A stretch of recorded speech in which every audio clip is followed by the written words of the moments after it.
Mi mamá me encerró en un cuarto con 6 niños y le llamó a enseñarme responsabilidad. Cuando por fin me atreví a decirle lo cansada que estaba, se me quedó viendo con una sonrisa burlona y soltó: «Deberías sentirte afortunada de que no los regalamos». Me quedé callada. De eso ya pasaron 9 meses. Esta mañana, mi mamá estaba llorando afuera del juzgado familiar porque ninguno de ellos quiso ni voltearla a ver. Pues que mis papás me forzaron a criar sola a mis 6 hermanos menores, según porque para eso están las hijas mayores. Tenía 8 años cuando nació el segundo bebé y mi mamá me lo entregó diciendo: «Aquí está tu responsabilidad». Para cuando cumplí 13, ya había 6 niños después de mí, y cada quien iba siendo mío en cuanto llegaba del hospital. Mis papás metían a todos los bebés a mi cuarto, y a todo mundo le contaban que tenían una hija súper madura. Yo pensaba que así era en todas las familias. Mi mamá siempre decía que en las familias decentes, las hijas mayores cuidan a los chiquitos para que los papás puedan ocuparse de cosas importantes. Yo se lo creía, pues ¿qué más iba a saber? Ese era mi papel, mi razón de estar aquí. Para eso había nacido. Pero esa expectativa siempre venía acompañada de una amenaza que me perseguía a diario. «Si alguna vez te quejas o le cuentas a alguien que necesitas ayuda»,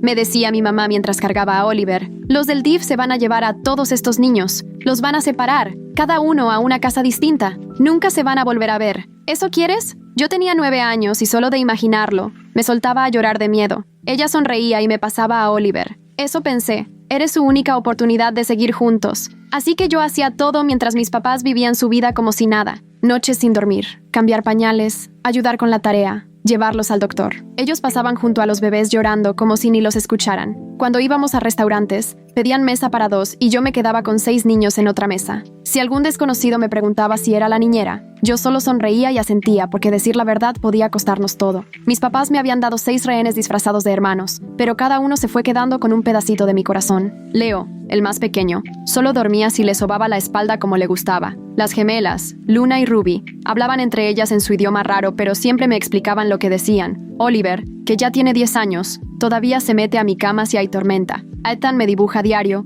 y en todos sus dibujos pone «Te quiero, mamá», con crayones. La chiquita, Ivy, siempre dice que yo soy su mejor amiga. Yo me sentía ahogada y desesperada, pero jamás podía pedir ayuda por miedo a que me los quitaran. Era la única mamá que conocían, y todos estaban bien conmigo, a salvo. No me podía arriesgar a echar a perder eso. Un día la orientadora de la escuela notó que andaba agotada y me ofreció ayudarme a buscar apoyos. Estuve a punto de soltar todo, pero me imaginé a Luna llorando en alguna casa extraña, preguntándose por qué la dejé ir, así que solo le sonreí y le dije que lo que necesitaba era dormir más. A los 13, yo ya era la sombra de quien había sido. Me levantaba a las 5 de la mañana para hacer lonches, peinar, buscar calcetas iguales para 6 niños. Falté tanto a la escuela que comenzaron a llegar cartas a la casa, pero yo falsificaba la firma de mi mamá y rezaba porque nadie llamara. A veces me quedaba dormida sentada con Leo todavía en brazos. Al final, el inspector de asistencia fue a la casa a investigar. Mis papás se hicieron los sorprendidos de que yo faltara a la escuela. «No teníamos idea», decía mi mamá con voz dulce. Me echó una mirada que lo decía todo. «Con una palabra tuya, y se van para siempre». Así que asumí toda la culpa. Dije que yo era la que no iba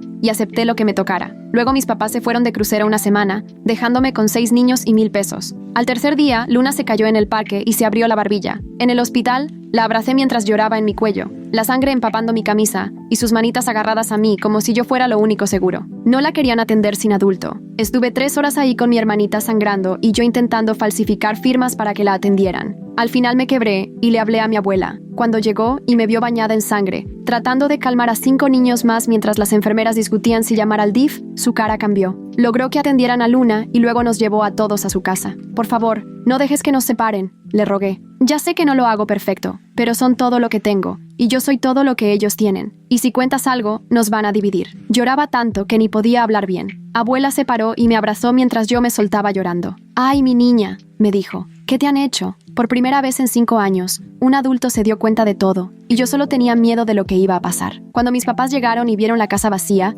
llamaron a la policía. Ya en casa de mi abuela, inventaron una historia perfecta. «Nuestra hija no nos deja ser papás», lloraba mi mamá. «Amenaza a los pequeños. Les dice que los vamos a abandonar si se acercan a nosotros. Hemos intentado ayudar, pero ella creó esta situación enfermiza donde todos se trauman y solo confían en ella». La trabajadora social nos separó para interrogarnos. Escuchaba a Leo gritar por mí desde el otro cuarto, y cada grito era como si me arrancaran el alma. Este era el momento que mi mamá siempre me había advertido. Me iban a quitar a mis niños. Ella los puso en nuestra contra. decía mi papá. Nos preocupa que les pueda hacer daño o hacerse daño si los separan a la fuerza. Por eso hemos tratado de poner límites poco a poco. Vi cómo hasta mi abuela empezó a dudar si decían la verdad. La trabajadora social se veía inquieta. Les preguntó a mis hermanos quién los cuidaba y hasta Oliver solo dijo, «Mamá», y me señaló. Vi que apuntó trastorno severo de apego en sus notas. Empezó a hacer llamadas para buscar casas de emergencia. Al día siguiente ya nos iban a separar, mandándonos a diferentes familias por todo el estado. Iba a perder a quienes más amaba, lo único que me daba ganas de seguir. Todo porque nunca me dejaron ser solo su hermana, como debía ser. Mi mamá me miró y movió los labios sin hacer ruido. Te lo advertí. El bolígrafo de la trabajadora social raspaba el portapapeles y mi mundo se venía abajo. Los gritos de Leo se escuchaban cada vez más desesperados a través de esas paredes tan delgadas. A mí me dolían los brazos de las ganas de abrazarlo, de prometerle que todo iba a salir bien, aunque en el fondo supiera que era mentira. La abuela se movió en su silla al lado mío. Buscó mi mano debajo de la mesa y la apretó fuerte. Esa duda que antes le había visto en los ojos se tambaleó cuando vio el numerito que estaban armando mis papás. Mamá se pasaba el pañuelo por los ojos, pero ni una sola lágrima le escurría. Ya tenía dominada esa actuación, después de años de reuniones en la escuela y visitas al doctor. Papá le sobaba el hombro con esa simpatía fingida, y cuando la trabajadora social volteaba, me lanzaba miradas de advertencia. La señora Chen, la trabajadora social, hojeaba sus notas, toda seria. Nos había separado para entrevistas individuales, según ella, porque era parte del protocolo.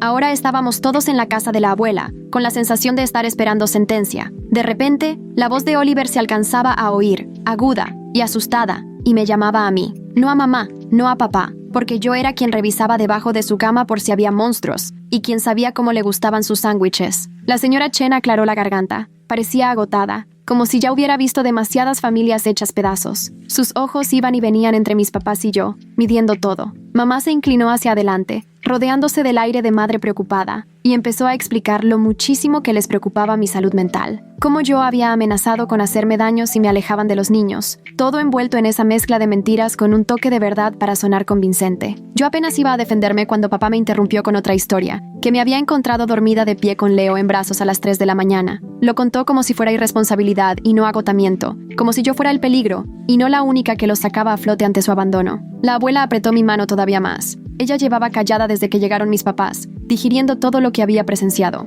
Para entonces, la sangre en mi camisa, la que salió por la herida de Luna, ya se había secado, dejando esas manchas oxidadas que probaban lo sola que estuve cuando más me necesitaban. La señora Chen preguntó, y la cara de mamá se derrumbó en una devastación perfecta, mientras explicaba cómo me llevé a Luna sin permiso, falsifiqué firmas, me negué a llamarlos. Claro, lo que no contó fue que ellos estaban de vacaciones en un crucero y no había manera de localizarlos. Las mentiras se iban acumulando, una tras otra, para armar todo un caso en mi contra, que yo era inestable, que controlaba todo, que tenía apegos poco sanos, que yo era el verdadero problema. Mientras tanto, las voces de mis hermanos se colaban por las paredes. Ruby quería saber cuándo podría verme. Ethan lloraba porque quería enseñarme su dibujo nuevo, y la voz chiquita de Ivy aseguraba que yo era su mejor amiga, no solo su hermana. La señora Chen seguía tomando nota, escribiendo en su cuaderno líneas que, quién sabe, podrían decidir el rumbo de nuestras vidas, 7 destinos dependiendo de cómo ella entendiera un enredo que no venía en ningún manual. Papá empezó otra historia,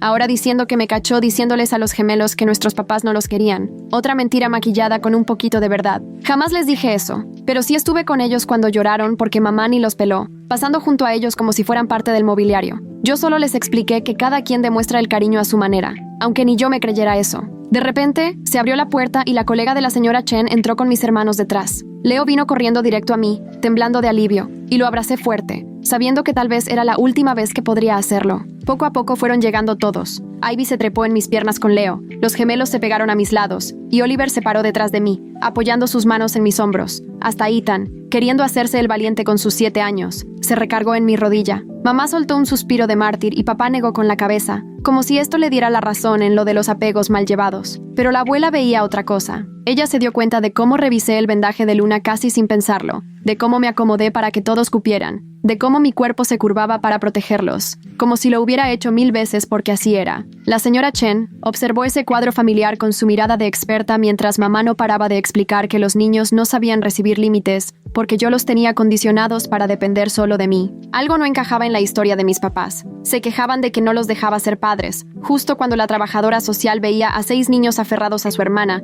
como si su vida dependiera de eso. Leo escondió la cara en mi cuello y le froté la espalda justo como le gusta, mi cuerpo actuando en automático. De pronto, la abuela habló. interrumpiendo el monólogo de mamá con una tranquilidad que imponía. Le pidió a la señora Chen si podía decir algunas cosas sobre lo que había visto esos días. La cara de mamá se endureció. Eso no lo tenía contemplado. Pensaban que la abuela estaba despistada, fácil de manipular, pero jamás imaginaron que realmente estaba prestando atención a todo. La abuela contó cómo me encontró en el hospital, cubierta de sangre de Luna, pero cuidando que los demás estuvieran tranquilos. Habló de verme organizar el desayuno esa mañana, de cómo cada quien recibía justo lo que necesitaba sin que yo preguntara. Mencionó las carpetas de tareas que preparé, las autorizaciones que firmé, los lonches que hice con notitas para todos. Papá intentó callarla, pero la abuela siguió y habló hasta de la rutina para dormir. Los 3 cuentos distintos según la edad, cómo revisé a cada uno 2 veces, cómo respondí a cada llamada de agua, de miedo, o simplemente porque necesitaban tranquilidad. Por un segundo, la máscara de mamá se le resbaló y dejó ver todo su fastidio, pero la abuela lo notó, y lo más importante,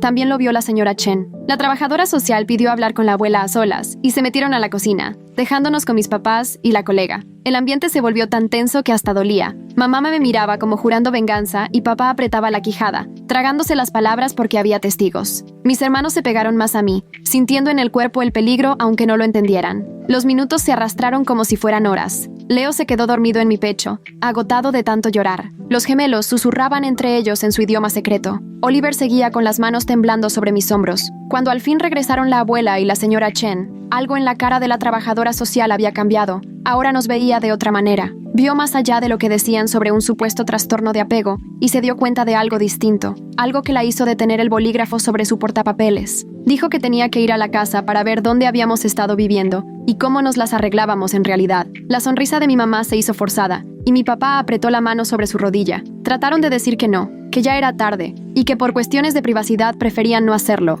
pero la señora Chen no cedió. Explicó que era parte del protocolo, que para dar un dictamen justo tenía que ver el ambiente en el que vivíamos. Mi abuela se ofreció a llevarnos a todos. Mamá y papá no tuvieron más remedio que aceptar, porque si no iban a parecer como si escondieran algo. Nos subimos a los carros y mis hermanos seguían bien agarrados de mí, como si de verdad los estuviera salvando de algo. El camino se sintió eterno, como si fuéramos directo a una sentencia. Cada kilómetro era acercarnos a todo eso que tantos años había intentado ocultar. La cama individual donde dormíamos los 7, el candado por fuera de mi puerta, el calendario donde anotaba todo porque de plano ya no me daba la cabeza para recordar nada. En el coche mamá se puso a platicar muy animada con la señora Chen, inventando historias de noches de juegos y vacaciones familiares que nunca tuvimos. Mi papá, por supuesto, le seguía la corriente con una naturalidad que hasta daba coraje. Pero fue justo ahí que Luna, desde su asiento, decidió hablar. Su vocecita se oyó clarita en el carro. Preguntó si íbamos a regresar al cuarto. Solo al cuarto, no a la casa, no a nuestro hogar, al cuarto. La señora Chen la miró por el retrovisor y le preguntó a qué cuarto se refería. Y mi hermanita, valiente y rota, contestó con toda la simpleza del mundo que todos dormíamos en el mismo cuarto, siempre, porque yo estaba ahí y los cuidaba. Mamá soltó una risa fingida, aguda, y dijo que los niños adoraban hacer pijamadas en el cuarto de su hermana mayor. ¿A poco no todos los hermanos hacen eso?, preguntó, como si fuera lo más normal. Pero Ruby, que tampoco se iba a quedar callada, dijo que no eran pijamadas, que así vivíamos, que toda nuestra ropa estaba ahí, nuestros juguetes, todo, porque mamá nos necesitaba cerquita, según ella, para cuidarnos. De pronto el coche se quedó en silencio. Solo se oían las llantas rodando. Mamá tenía los nudillos blancos de tanto apretar el bolso, y mi papá veía al frente como si con la pura mirada pudiera deshacerse de nosotros. Cuando llegamos a la cochera, la casa parecía cualquier otra. 2 pisos, un jardín bonito, el sueño de familia perfecta en las afueras. Nadie imaginaría lo que pasaba adentro. La señora Chen pidió ver los cuartos de los niños, así en plural. Mamá fue adelante, con los tacones resonando en la duela, hablando de remodelaciones y sistemas de organización que solo existían en su cabeza. Abrió puertas de recámaras impecables que nunca usamos, cuartos de visitas con muebles llenos de polvo y closets vacíos, espacios decorados para niños que jamás durmieron ahí, hasta que llegamos a mi cuarto, o bueno, nuestro cuarto. Mamá dudó antes de abrir la puerta y papá sugirió saltarlo, que seguramente estaba hecho un desastre, que ya saben cómo son las adolescentes. Pero la señora Chen insistió. Al abrir la puerta, ya no hubo manera de esconder la verdad. Una cama individual pegada a la pared, una cuna arrinconada, sleeping bags enrollados en el closet, un solo buró a reventar de ropa para 7 niños de distintas edades, el seguro por fuera de la puerta, ese que usaban cuando había visitas. La señora Chen entró despacio, revisando cada detalle. El escritorio improvisado con una mesa plegable, las cajas con colores y útiles de cada quien, el horario pegado en la pared con las comidas, cambios de pañal, permisos. Mamá empezó a hablar de volada, que todo eso era idea mía, que por rebelde y controladora, pero ya ni sonaba convincente, más bien se escuchaba desesperada y chillona. La señora Chen revisó el seguro de la puerta, lo probó y notó que solo servía desde afuera. Preguntó por qué la puerta de una adolescente tenía seguro por fuera, y papá apenas murmuró algo de que era para que los más chicos no se salieran de noche. Pero Oliver, valiente como siempre, y todavía diciéndome mamá cuando tenía miedo, habló. Contó cómo el seguro era para que nadie saliera cuando había visitas, cómo yo les enseñaba a quedarse callados cuando escuchábamos el clic, cómo lo hice juego diciendo que nos escondíamos de dragones para que no lloraran. Poco a poco fue saliendo la verdad. Ethan enseñando sus dibujos, todos dedicados a mamá, pero con 7 figuras pequeñas y ni un solo adulto. Ivy contando cómo yo le curaba los raspones porque los grandes andaban ocupados. Luna explicando cómo les cantaba para dormir mientras la música de las fiestas se colaba por las paredes. La señora Chen tomó fotos, escribió en su libreta, hizo preguntas que mis hermanos contestaban con una honestidad que dolía, cada respuesta haciéndole otra grieta a la fachada de mis papás. Mamá todavía intentó salirse con la suya, llevó a la señora Chen aparte y le susurró que estaba preocupada por mi salud mental, que según ella yo tenía delirios de que era su mamá, que trataron de ayudarme pero yo me negaba. Pero para entonces, abuela ya lo había visto todo y no aguantó más. Se había quedado callada todo el tiempo, mirando horrorizada, y ahora habló con una voz temblando de coraje. Les preguntó a mis papás cuándo fue la última vez que le dieron de comer a sus hijos, que ayudaron con la tarea, que curaron una rodilla o leyeron un cuento antes de dormir. Les pidió que le dijeran el nombre de los maestros de sus hijos, sus comidas favoritas, de qué tenían miedo. Nadie contestó. Mi papá quiso cambiar el tema, pero abuela no terminó. Preguntó por qué una niña de 13 años tenía los papeles de la escuela en su mochila, por qué se sabía el teléfono del pediatra, por qué las únicas fotos recientes de la familia eran selfies mías con mis hermanos. Y así se le acabó la máscara a mi mamá, quien solo pudo decir que me dieron todo. Casa, comida, hermanos para querer. ¿Qué más quería? Amor, pensé, pero no lo dije. Quería papás, una infancia, la oportunidad de ser hermana en vez de mamá. Pero esas palabras se me atoraron en la garganta, como me enseñaron. La señora Chen ya había visto suficiente. Dijo que tenía que hacer unas llamadas y hablar con su supervisora. Mientras tanto, recomendaba que, por el bien de todos, los niños se quedaran en casa de la abuela esa noche. Mamá protestó, pero no era una sugerencia. El tono de la señora Chen lo dejó claro. Mañana se pondría en contacto para informar los siguientes pasos. Habría investigación formal,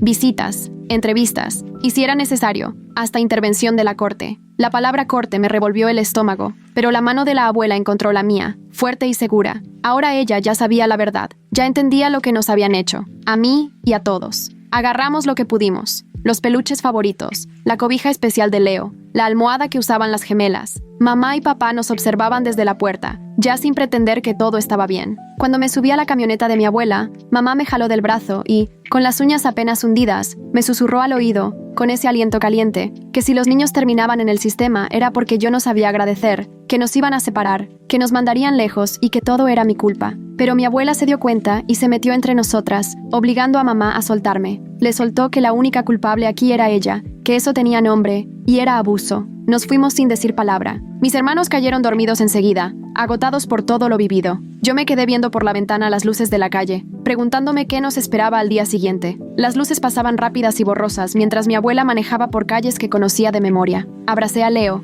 sintiendo su cuerpecito tibio, y las gemelas estaban recargadas sobre mis piernas, dormidas de la mano. La cabeza de Oliver pesaba en mi hombro. Solo Ethan e Ivy seguían con los ojos abiertos, todavía procesando lo que pasaba. Cuando por fin llegamos, la casa de mi abuela se sentía como lo único seguro en el mundo. Entramos tambaleándonos, todos aferrados a mí como podían. Los acomodé en el cuarto de huéspedes, tratando de que todo fuera lo más normal posible para que no se asustaran. Al querer soltar a Leo en la cama, gimoteó y se aferró más fuerte a mi camisa. La señora Chen había visto cómo la infancia de 7 niños se desmoronaba en un abrir y cerrar de ojos, mientras mi mamá intentaba convencerla de que era la madre más preocupada de todas, parada junto a una puerta que solo se puede abrir desde afuera. Nada más lejos de la realidad. Justo cuando por fin había logrado calmar a todos, sonó el teléfono de la casa. Mi abuela contestó desde la cocina y su voz se escuchaba perfectamente a través de las paredes delgadas. El tono chillante de mi mamá se colaba hasta acá, soltando acusaciones y amenazas. Mi abuela colgó sin pensarlo 2 veces y vino a donde estábamos, seria.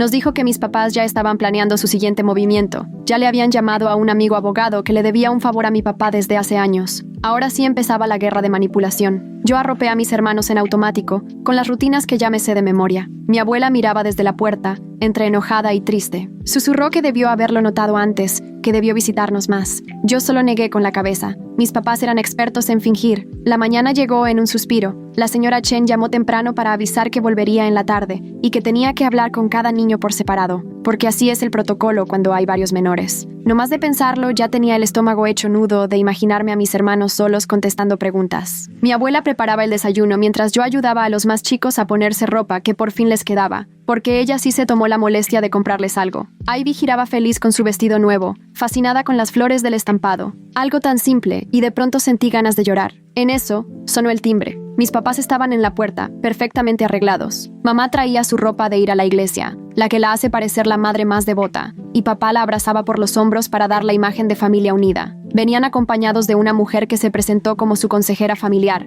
diciendo que supuestamente estaban trabajando con ella para ayudarme. Otra mentira que ni cómo desmentirla. La consejera empezó a hablar bajito de disfunción familiar y conductas permisivas, usando palabras tan rimbombantes que casi me hacen sentir que yo tenía el problema. Mi abuela no los dejó entrar. Hablaron en el porche, mientras mis hermanos miraban pegados a las ventanas. Mamá los vio y les sonrió muy fingida, pero ninguno le devolvió el saludo. La consejera le pasó una carpeta a mi abuela, llena de correos supuestamente escritos por maestros preocupados por mi conducta posesiva. Falsos, eso lo noté en cuanto los vi. Las fechas no cuadraban y las palabras sonaban demasiado formales. Aún así, vi la duda cruzar el rostro de mi abuela. Mis papás se despidieron jurando que regresarían con su abogado y la consejera. Al irse, me dio una palmadita en el hombro y me susurró que la ayuda estaba ahí para cuando yo quisiera aceptarla. Me dio escalofríos. De regreso adentro, mi abuela puso los papeles en la mesa y empezó a revisarlos uno por uno, mientras yo intentaba distraer a mis hermanos. Pero Oliver ya había escuchado suficiente. Se me acercó y me entregó un papel arrugado. Era su diario escolar,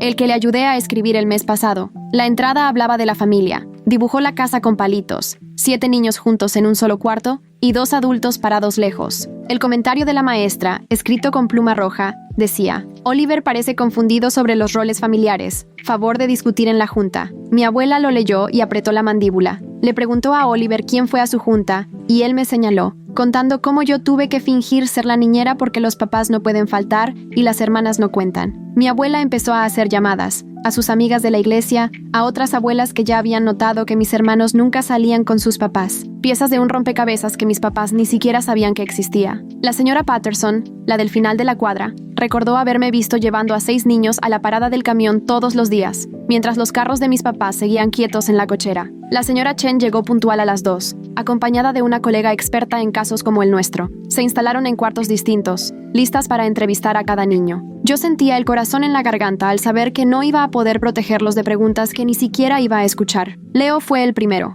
La colega lo cargó porque no quería separarse de mí, pero sus gritos retumbaron en la casa hasta que de plano lo trajeron de regreso. Se me colgó al cuello, temblando. Las gemelas entraron juntas, aferrándose la una a la otra, y alcancé a oír la voz de Ruby contando cómo cada mañana yo les peinaba el cabello, porque mi mamá decía que eso no le tocaba, o cómo yo sabía quién prefería crema de cacahuate y quién mermelada. Oliver me sorprendió cuando entró al cuarto todo derecho, con el pecho inflado, mi niño valiente tratando de cuidarnos a todos. Salió media hora después, con los ojos hinchados de tanto llorar pero decidido. Murmuró que ya les había contado todo sobre la cerradura de la puerta. Ethan se llevó sus dibujos. Lo vi entrar al cuarto de entrevistas con una pila completa. Cuando salió, la colega de la señora Chen venía detrás, sosteniendo uno en particular. Mostraba una figura etiquetada como mamá, rodeada de figuras pequeñas, mientras que 2 adultos estaban afuera de una línea negra gruesa. Ivy fue la última en pasar, abrazando la muñeca que le había regalado mi abuela esa mañana. Hablaba nerviosa, y la señora Chen la guiaba con paciencia. A través de la puerta, se oía clarito cómo explicaba que yo le componía sus OEs, le leía cuentos y revisaba debajo de la cama por si había monstruos, porque los demás adultos siempre estaban muy ocupados. Mientras entrevistaban a mis hermanos, la señora Chen me interrogó en la cocina. Me preguntó sobre las rutinas diarias, la atención médica, las decisiones de la escuela. Le contesté la verdad. Ya ni fuerzas me quedaban para fingir. Ella iba anotando mientras le explicaba cómo me las arreglaba para falsificar permisos y firmas de los papás, cómo faltábamos a la escuela por las citas con el pediatra, cómo hacía rendir 50 pesos para que alcanzara de comer toda la semana para 7 chamacos. Me preguntó por qué nunca le había contado a nadie. Esa pregunta se quedó en el aire entre nosotras. ¿Cómo le explicas a alguien todos esos años de manipulación, el miedo constante a que nos separaran, la manera en que mi mamá me hizo creer que yo era lo único que protegía a mis hermanos del desastre? Aún así, traté de explicarle. Le conté de las advertencias que empezaron desde que nació Oliver, de las historias de casas hogar que me quitaban el sueño, de la vez que mi mamá nos hizo pasar frente a un albergue y nos pintó con lujo de detalle cómo iban a sufrir mis hermanos ahí solo por mi egoísmo. La cara de la señora Chen cambió. Me preguntó si alguna vez me habían dejado invitar amigos, si iba a eventos de la escuela o hacía otras actividades, si tenía vida más allá de cuidar a mis hermanos. A todo le dije que no. Las entrevistas terminaron cuando ya casi oscurecía. La señora Chen y su colega conversaban en voz baja mientras yo hacía la cena con la ayuda de mi abuela. Mis hermanos andaban más pegados que de costumbre, inquietos por tantas preguntas y por habernos separado. Leo no me soltaba desde que intentaron hablar con él. La señora Chen nos explicó lo que había visto hasta el momento. Los niños mostraban señales clarísimas de parentificación y confusión de roles. De verdad creían que yo era quien los cuidaba. Casi no tenían apego con mis papás, pero sí mucha ansiedad si se alejaban de mí. Agendó una evaluación formal para el día siguiente. Una psicóloga infantil iba a revisar la dinámica familiar. Por lo pronto, recomendó que los niños se quedaran con la abuela. Dio la noticia a mis papás por teléfono, y desde donde estaba pude escuchar clarito el grito de mi mamá. Esa noche dormí poco o nada. Mis hermanos se apretujaron junto a mí para buscar consuelo, como siempre, pero yo no podía dejar de pensar en todo lo que podría pasar.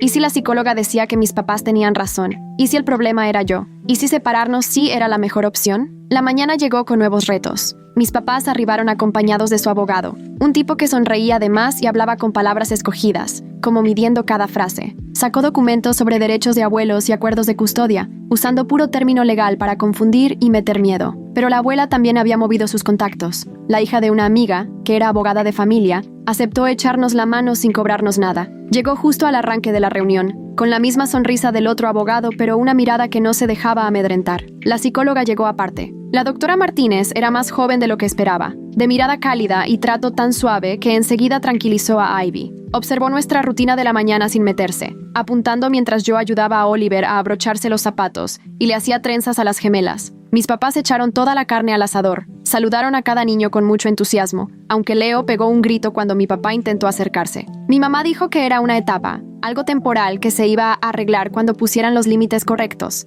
Toda la noche había investigado sobre trastornos de apego. La doctora Martínez hizo su evaluación observando y jugando. Se dio cuenta de cómo mis hermanos siempre me buscaban a mí, cómo esperaban mi aprobación antes de responder, cómo volteaban a verme cuando se sentían perdidos o asustados. También vio a mis papás. La sonrisa de mi mamá era de dientes para afuera y nunca le llegaba a los ojos cuando veía a los más chicos. Mi papá chequeaba el celular a cada rato, más atento a sus correos de la chamba que a lo que hacían sus hijos. Ni siquiera podían distinguir a las gemelas sin revisar la marquita de nacimiento en la muñeca de Luna. El abogado intentó controlar la conversación, presentando a mis papás como víctimas de una adolescente conflictiva que se había adueñado del papel de mamá. Trajo impresiones de foros en internet sobre abuso entre hermanos, subrayando partes donde decían que los mayores pueden manipular a los más chicos. Pero entonces Oliver hizo algo que nadie esperaba. Se acercó a la mesa de los adultos y le puso su diario a la doctora Martínez. Esa mañana me había pedido ayuda para escribir bien lo que quería decir. Mi hermana nos cuida porque nadie más lo hace. Ella no es mala, nos quiere.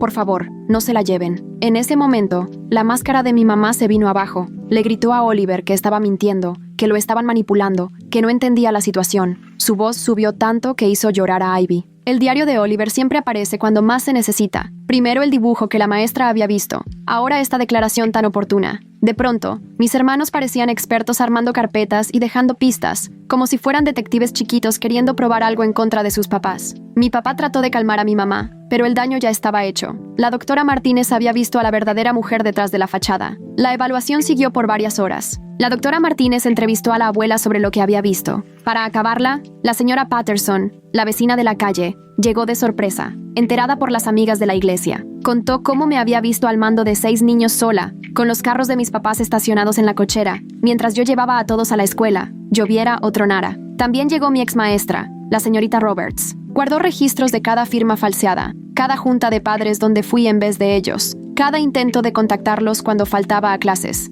y siempre le respondían que solo estaba pasando por una etapa. La evidencia se fue acumulando, bloque tras bloque. como si armáramos una torre imposible de ignorar. Cada persona iba sumando detalles al cuadro de descuido y abandono que mis papás habían logrado ocultar también. Mamá se veía cada vez más nerviosa. Su imagen de madre perfecta se iba desmoronando con cada cosa que decían. Acabó perdiendo el control cuando llegó la orientadora escolar con papeles sobre mis malas calificaciones y mi agotamiento. Ahí fue cuando mamá empezó a decir que todos conspiraban en su contra, que querían quitarnos, que nadie entendía lo difícil que yo le había hecho todo. Papá intentó calmar el asunto, pero ya era demasiado tarde. La doctora Martínez ya había visto suficiente y avisó que debía presentar su reporte a la señora Chen de inmediato. La recomendación formal iba a tardar, pero su opinión preliminar era clarísima. Los niños habían sido forzados a actuar como adultos y sufrieron abandono emocional. El abogado de mis papás quiso contradecir, pero hasta él parecía darse cuenta de que la situación ya se les estaba escapando de las manos. Les sugirió que se fueran antes de que todo empeorara. Mamá no quiso al principio y empezó a decir cosas sin sentido, como que mi abuela nos estaba envenenando en su contra. Pero cuando Leo rompió en llanto y me buscó,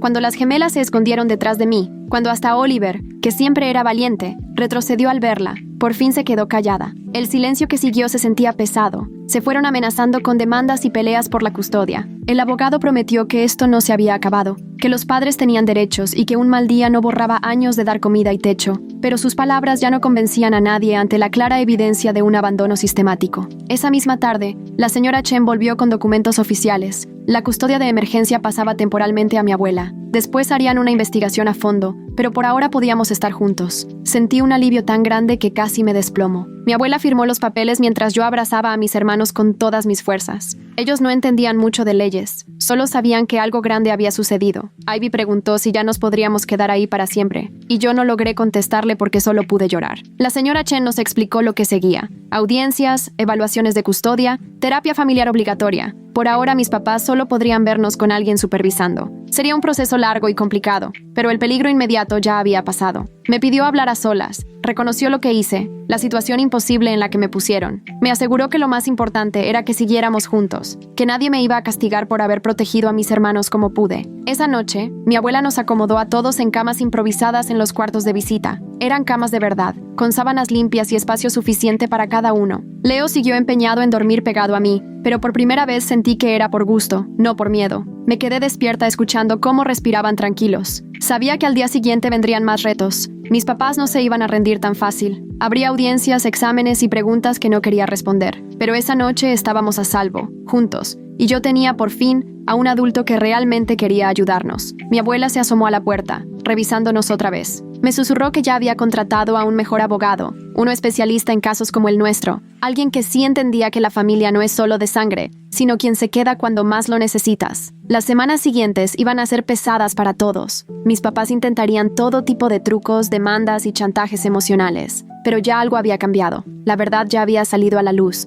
La farsa se había acabado, y yo ya no estaba sola defendiendo a la única familia que me importaba. La mañana siguiente empezó el caos en casa de mi abuela. Mis papás llegaron con 2 abogados, rostros fríos y calculadores. Mamá apareció vestida formal, como si fuera la madre sufrida, y papá con una carpeta llena de documentos. Habían metido recursos de emergencia en la noche. Sus abogados entregaron papeles diciendo que yo había secuestrado a mis hermanos y que la abuela estaba permitiendo una situación peligrosa. Exigían que los niños volvieran con ellos de inmediato, mientras hacían la investigación. El abogado de mi abuela revisaba los papeles mientras yo mantenía a mis hermanos apartados. Por la ventana había mamá limpiándose las lágrimas para dar lástima al abogado, mientras papá revisaba su reloj, claramente molesto por el retraso. La señora Chen llegó en menos de 1 hora, acompañada de su supervisora. Habían recibido el reporte de emergencia y necesitaban averiguar todo de inmediato. Sentí un nudo en el estómago cuando explicaron que esas acusaciones tan graves requerían actuar rápido. La supervisora, una señora seria llamada Thornton, insistió en entrevistarme a solas. El abogado de mi abuela me recomendó contestar con sinceridad,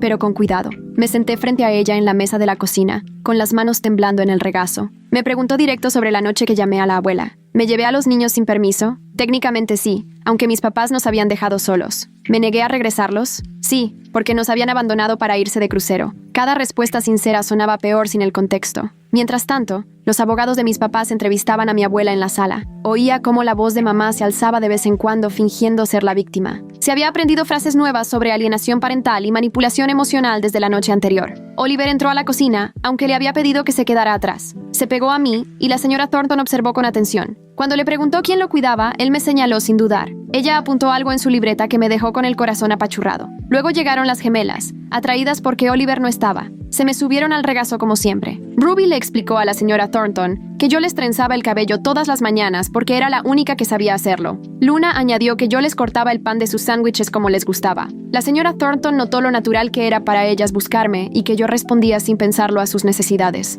Preguntó si alguna vez iban con sus papás cuando necesitaban consuelo. Las gemelas se quedaron pensando, como si no entendieran la pregunta. Al final Ruby dijo que una vez intentaron, pero mamá les dijo que estaba ocupada. Para la tarde, todos mis hermanos terminaron en la cocina. Hasta Leo, que se suponía tenía que estar dormido, entró arrastrando su cobijita y se subió a mis brazos. Se quedó dormido en mi pecho, chupándose el dedo. La señora Thornton me vio controlar a 6 niños sin complicaciones. Mientras tenía a Leo en brazos, ayudé a Ethan con una astilla. Resolví la pelea de las gemelas por un crayón. Le recordé a Oliver lo de su inhalador y le enderecé el calcetín a Ivy, todo mientras respondía preguntas. Me preguntaron sobre la atención médica y, sin pensarlo, recité de memoria sus vacunas, alergias, medicamentos y hasta el teléfono del pediatra. Después le preguntaron lo mismo a mis papás, pero ellos no pudieron decir ni una sola alergia ni un medicamento. Los abogados se la pasaron discutiendo horas. El equipo de mis papás exigía que nos regresaran ya, diciendo que cada minuto lejos les hacía más daño psicológico. La abogada de la abuela contestó con papeles sobre negligencia y abandono. Luego llegó la doctora Martínez para una valoración de emergencia, porque la situación estaba delicada. Mis papás intentaron hacer su show de siempre, pero ya se les notaba la presión. Mamá le gritó a Ivy porque la interrumpió, y papá ni caso le hizo a Leo, concentrado en su celular. En un receso, escuché a mamá reclamándole a su abogada, enojadísima, que por qué esto estaba tardando tanto y que por qué no podían simplemente llevarse su propiedad e irse. La abogada le recordó que dijera niños, no propiedad. Para ese punto, la máscara ya se le estaba cayendo y hasta ella lo notó. La señora Thornton me llamó para hablar aparte, y aunque admitió que todo era bastante inusual, me dijo que las acusaciones eran graves. Si mis papás lograban meter la idea de secuestro, hasta podría acabar en la cárcel. Sentí cómo se me apretaba el pecho de solo pensar en dejar a mis hermanos sin nadie, pero luego me dijo que ella ya había visto suficientes casos para saber lo que realmente estaba pasando. Me aconsejó que respirara, siguiera cuidando de mis hermanos como lo había hecho y confiara en el proceso. Me miró de una manera que casi me hace llorar. Esa tarde pasó y no se resolvió nada. Solo acordaron reunirse al día siguiente, ahora sí con un juez de lo familiar. Mis papás se fueron amenazando con demandas y cargos penales. La última mirada de mamá era puro odio. Esa noche casi no dormí. Cada ruido me hacía pensar que la policía iba a llegar por mí. Leo se despertó varias veces, notando que yo estaba alterada. Lo abracé fuerte, por si era la última vez que lo tenía así. En la mañana, aquello ya era un circo en el jardín de la abuela. Mis papás llamaron a toda la familia, haciéndose las víctimas de una rebelión adolescente. Llegaron tíos y tías que ni conocía, exigiendo ver a unos niños que nunca les habían interesado. La abuela no los dejó entrar. Empezaron a gritar que si lavado de cerebro, que si abuso de ancianos. Hasta alguien llamó a la policía diciendo que había rehenes. Llegaron 2 oficiales, ya hartos del drama. Entrevistaron a cada quien por separado. Mis hermanos, a esas alturas, ya sabían perfectamente qué decir, que yo los cuidaba, como siempre. Los oficiales notaron la cerradura en mi cuarto, la cama individual para 7 niños, las evidencias de abandono que la señora Chen ya había fotografiado. Al mediodía llegó la jueza de lo familiar. Leo, con ese don que tienen los niños para elegir los peores momentos, decidió que justo cuando volaban las amenazas legales, era momento de que lo apapachara su hermana mamá. La jueza Reeves era una señora de mirada filosa, de esas que nada se le escapa. Se adueñó del comedor de la abuela como si fuera su propia sala de audiencias y dejó claro que esto solo era preliminar. Mis papás pasaron primero. Sus abogados los pintaron como padres preocupados que solo querían recuperar a sus hijos de una adolescente inestable. Llevaron amigos a testificar, gente que ni se preguntaba por qué nunca veían a los niños y que se creía cualquier cuento que les contaran. Pero poco a poco, la evidencia fue pesando más. La licenciada Chen presentó lo que había encontrado. El doctor Martínez habló sobre la parentificación y el cambio de roles. La señora Thornton, aunque al principio desconfiaba, contó cómo me vio manejar 6 niños mejor que muchos adultos. La jueza pidió hablar con cada uno. El abogado de mis papás se quejó, pero ella lo ignoró. Uno a uno, mis hermanos dijeron la verdad. Oliver explicó lo de la cerradura. Las gemelas contaron que dormían en el piso. Ethan mostró sus dibujos. Ivy contó que a veces tenía hambre si yo no le preparaba de comer. Leo fue el último. Apenas tenía 2 años. No decía mucho, pero lo que hizo habló por él. Cuando la jueza le pidió que fuera con su mamá, él se fue directito conmigo. Cuando aclaró que se refería a la otra mamá, Leo solo se quedó ahí, pegadito a mí, todo confundido. El abogado de mis papás intentó tapar el desastre con argumentos de derechos biológicos, confusión temporal y la necesidad de terapia para reconstruir los lazos. Pero la jueza ya tenía suficiente. Dio un fallo preliminar. Los niños se quedaban con la abuela en custodia de emergencia y mis papás solo tendrían visitas supervisadas hasta que terminaran las evaluaciones psicológicas. Todo cargo penal quedaba descartado por falta de pruebas, considerando el abandono comprobado. Mamá se descontroló, gritaba sobre sus derechos, la injusticia, que nos íbamos a arrepentir. Papá quiso calmarla, pero ella también se le fue encima, culpándolo de no tener todo bajo control. Su unidad se rompió frente a todos. La familia se fue yendo, incómodos por el show. Los amigos testigos se marcharon callados. Al final, mis papás se quedaron solos en el jardín, con su teatro terminado y sin público. Eso sí, no se rindieron. Las semanas siguientes intentaron todo. Denunciaron a la abuela por maltrato, llamaron al DIF con chismes de drogas, fueron a la escuela a quejarse por ausencias. Pero en cada investigación salía lo mismo.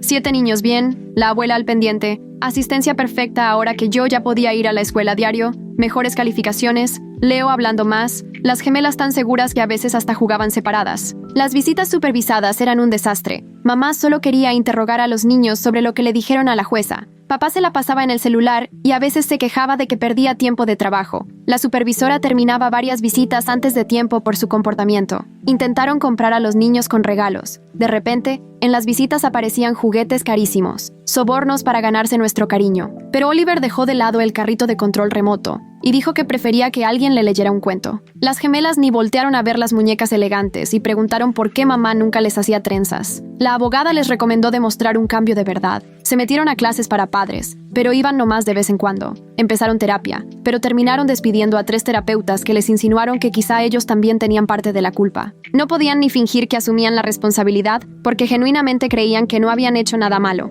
Mientras tanto, la vida en casa de la abuela fue tomando su propio ritmo. Yo seguía despertando temprano por costumbre, pero ahora la abuela me ayudaba con el desayuno. Mis hermanos seguían viniendo conmigo por consuelo, pero también empezaron a confiar en la abuela. Leo hasta se quedaba dormido en sus brazos a veces. Volver a la escuela dejó de ser imposible. Me uní a grupos de estudio, hice una amiga, hasta fui a un baile. Mis hermanos empezaron a florecer con la atención y el cariño de verdad. La ansiedad de Oliver bajó, las gemelas por fin mostraban su propia personalidad, y los dibujos de Ethan ahora eran de gente feliz. La audiencia final de custodia llegó 6 meses después. Mis papás llegaron con abogados nuevos, el 4º equipo ya. Ahora decían que todo era por una crisis temporal de salud mental, que se habían sentido abrumados y que solo querían arreglar la familia. Pero la evidencia era demasiado clara. 6 meses de visitas supervisadas que no funcionaron, varios expertos hablando del daño que causaron, el gusto de mis hermanos por quedarse con la abuela, documentado a detalle. Hasta sus abogados nuevos parecían saber que ya no había nada que hacer. Al final, me tocó testificar a mí. La jueza me preguntó directo qué era lo que yo quería,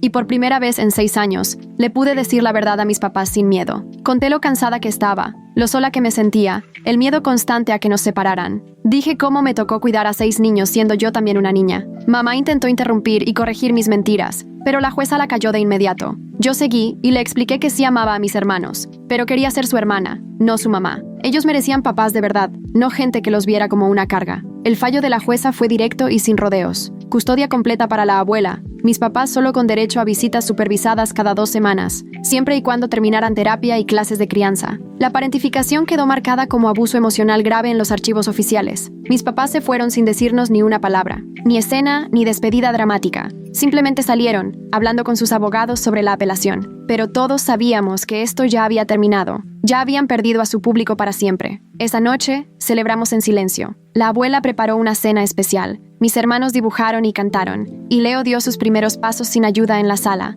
por fin lo suficientemente seguro para soltarse. Le aplaudimos como si hubiera ganado una medalla olímpica. Con el tiempo, las visitas de mis papás se volvieron cada vez más escasas. Cancelaban por viajes de trabajo o compromisos sociales. Al final, se mudaron a 2 estados de distancia para empezar de nuevo, y las visitas pasaron a ser mensuales. Luego solo en días festivos, y después casi nunca. Yo empecé terapia para procesar 6 años de trauma. Mis hermanos iban a terapia de juego para aprender a confiar y a formar lazos de verdad. La abuela tomó clases de crianza porque quiso, decidida a darnos todo lo que nos faltó. No éramos perfectos, pero estábamos sanando. El día de mis 15, la abuela me organizó una fiesta de verdad. Vinieron amigos de la escuela, jugamos juegos bobos, comimos pastel de más. Mis hermanos me hicieron cartas con dibujos y palabras mal escritas, pero que para mí significaban todo. Por primera vez, me sentí como una adolescente. La adopción se cerró en martes, bajo la lluvia. La abuela se volvió oficialmente nuestra tutora legal para siempre. Mis papás ni se opusieron. Estaban demasiado ocupados en su nueva vida como para pelear. El día que firmamos, estábamos los 7, y la abuela en el despacho del juez, haciéndonos familia legal. Esa noche, arropé a mis hermanos en sus propias camas, en sus cuartos. De vez en cuando se metían a mi cama cuando llovía, pero ahora era por gusto, no porque no tuvieran de otra. Les di un beso en la frente, les deseé buenas noches, y me fui a mi cuarto. Mi cuarto, con pósters pegados en la pared, tarea tirada en el escritorio y una puerta que podía cerrar si quería privacidad. Un espacio solo para mí porque tenía 15 años, y eso es lo que uno merece a esa edad. La abuela se asomó para nuestro nuevo ritual de las noches. Me preguntó si todos estaban bien, si necesitaba algo, si yo estaba bien. Preguntas sencillas, pero que lo son todo. Alguien más estaba al pendiente, cuidando, siendo mamá. Saqué mi diario, un regalo de mi terapeuta, y ahí escribía sobre cosas normales de adolescente, chismes de la escuela, quién me gustaba, planes para el fin de semana. Escribía cosas aburridas y hermosas, justo como debe ser. Mis hermanos estaban seguros, queridos y creciendo bien. Y por fin, yo también. Gracias por estar aquí mientras yo trataba de entender todo esto. Sin duda, es de esas historias que se quedan contigo. ¿Te gustó el video? De verdad me ayuda muchísimo. Nos vemos en el próximo.